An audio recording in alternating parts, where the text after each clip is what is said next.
Inflation in South Korea rose to a level not seen in almost 24 years. Food and fuel prices are the key drivers of that, and concerns mount as the trend shows no signs of slowing down in the coming months. Eum Ji-young helps us look beyond the digits. South Korea's inflation hit a fresh high, recording its fastest pace of increase in nearly 24 years. Statistics Korea reported on Tuesday that the Consumer Price Index in July stands at 108.74.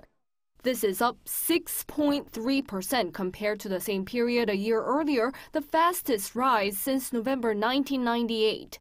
The country's consumer prices have seen on-year rises of more than 6% for 2 months in a row now, far higher than the government's target of 2%. Statistics Korea says the price rise is mostly due to soaring prices of industrial products, including petroleum goods. The rise of 6.3% in July's consumer prices has been driven by the continued sharp rise in industrial goods, including petroleum goods, and the price of services, including dining out. Electricity, gas and water bills and prices of farm goods have also risen further. Consumers have seen higher prices at the pumps in July. On average, prices of petroleum products surged by more than 35% on year.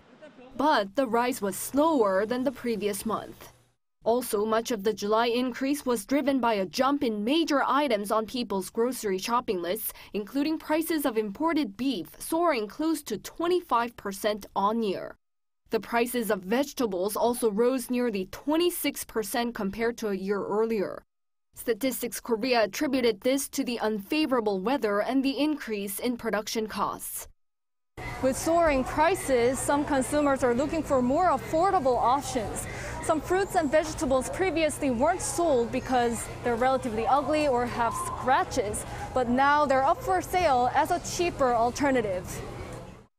I used to get several kinds of products, but these days I just get one. Even though there are scratches on the fruit, the scratches are just on the peels, so if they are safe to eat and taste the same, it doesn't matter, and I get cheaper ones.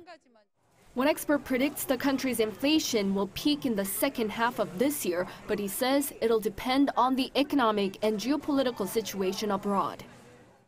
Consumer prices are expected to peak in the third or fourth quarter of this year, but it will take a while to bring it down to the target level. South Korea's consumer prices go in line with those of the U.S. As the government's priority is to stabilize prices, Bank of Korea Governor Lee Chang-yong said gradual 0.25 percentage point hikes in key interest rates would be adequate. Eum Ji-young, Arirang News.